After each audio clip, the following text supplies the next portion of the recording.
ഇന്നിവിടെ ഉണ്ടാക്കാൻ പോകുന്നത് മുന്തിരിങ്ങ വൈനാണ്. ഇത് ഞാനിവിടെ 40 ദിവസം കഴിഞ്ഞാണിത് നമ്മളിത് ഊറ്റിയെടുക്കുന്നത്. നമ്മുടെ ഇഷ്ടം പോലെ 21 ഡേയ്സ് 30 ഡേയ്സ് കഴിഞ്ഞിട്ടും എടുക്കാവുന്നതാണ്. നമ്മൾ എത്ര ദിവസം വെക്കുന്നത് അതനുസരിച്ച് സ്വല്പം അതിൻ്റെ വീര്യം കൂടി വരും. അപ്പം നമുക്കിത് എങ്ങനെ ഉണ്ടാക്കുന്നതെന്ന് നോക്കാം. അതിനായിട്ട് ഞാനിവിടെ എടുത്തിരിക്കുന്നത് നല്ല കറുത്ത നിറത്തിലുള്ള മുന്തിരിങ്ങയാണ്. അപ്പം നല്ല നിറം കിട്ടും.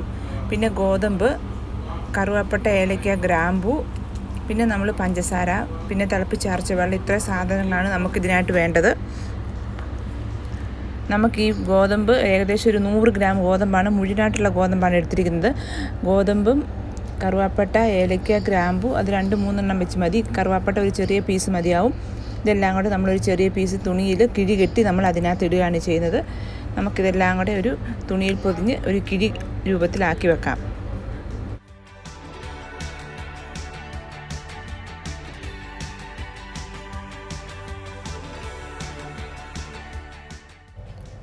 ഇനി നമുക്ക് ഈ മുന്തിരിയെല്ലാം ഒന്ന് നന്നായിട്ട് കഴുകിയെടുക്കാം. 2-3 പ്രാവശ്യം ഒന്ന് നല്ല വെള്ളത്തിൽ കഴുകിയെടുത്ത ശേഷം ഇതെല്ലാം അടർത്തിയിട്ടിട്ട് വേണം കഴുകിയെടുക്കാനായിട്ട്. നമുക്ക് നന്നായിട്ടൊന്ന് കഴുകിയെടുത്ത ശേഷം പിന്നെ ഒരു ചെറിയ ചൂടുവെള്ളത്തിൽ കൂടെ ഞാനിവിടെ കഴുകിയെടുത്തിട്ടുണ്ട്.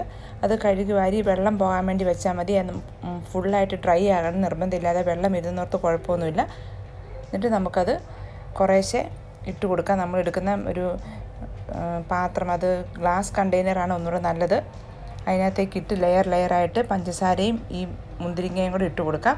അതിനൊപ്പം നമ്മൾ ആ കിഴി കെട്ടി വെച്ചിരിക്കുന്ന ഗോതമ്പും ഏലക്ക, ഗ്രാമ്പും അതെല്ലാം കൂടെ ഇട്ട് കൊടുക്കാം.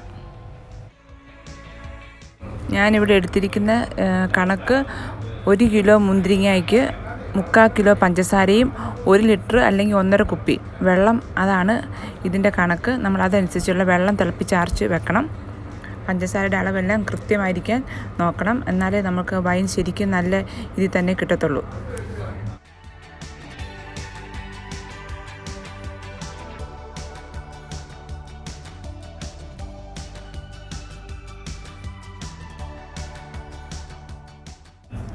നമുക്കിനി തിളപ്പിച്ചാർച്ച് വെച്ചിരിക്കുന്ന വെള്ളം ഇതിലേക്ക് ഒഴിച്ചു കൊടുത്ത് നമുക്ക് നന്നായിട്ടൊന്ന് ഇളക്കി കൊടുക്കാം. നമുക്ക് അങ്ങനെ ഇളക്കി അത് മൂടി വെക്കാം. ഒരു 2-3 ദിവസത്തേക്ക് നമുക്ക് ഇളക്കേണ്ട കാര്യമില്ല. അത് കഴിയുമ്പോൾ നമ്മൾ ഇടവിട്ടുള്ള ദിവസങ്ങളിൽ കുറച്ച് ദിവസം, പിന്നെ ഡെയിലി നമ്മൾ അവസാനമാകുമ്പോൾ ഡെയിലി ഇത് നന്നായിട്ടൊന്ന് ഇളക്കി കൊടുക്കണം. നമുക്കിനി ഇത് അടച്ച് അധികം വെട്ടം അടിക്കാത്ത സ്ഥലത്ത് നമുക്കിത് സൂക്ഷിച്ച് വെക്കാം.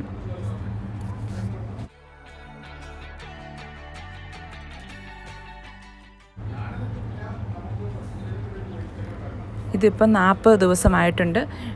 നമ്മളിത് തുറന്ന് നമുക്കിത് ഊറ്റിയെടുക്കാം. ഇനി ഇത് നമ്മൾ നന്നായിട്ട് ആദ്യമേ ഒന്ന് അരിച്ചെടുക്കാം. അരിച്ചെടുത്ത ശേഷം നമ്മളിതൊരു 2 ദിവസം അത് അതിൻ്റെ അടിയിൽ കുറച്ച് മട്ട് പോലെ ഉണ്ടാകും. അതൊന്ന് താഴേക്കൊന്ന് അടിയാനായിട്ട് നമുക്ക് അനക്കാതെ 2 ദിവസം കൂടെ നമുക്ക് കീപ്പ് ചെയ്യാം.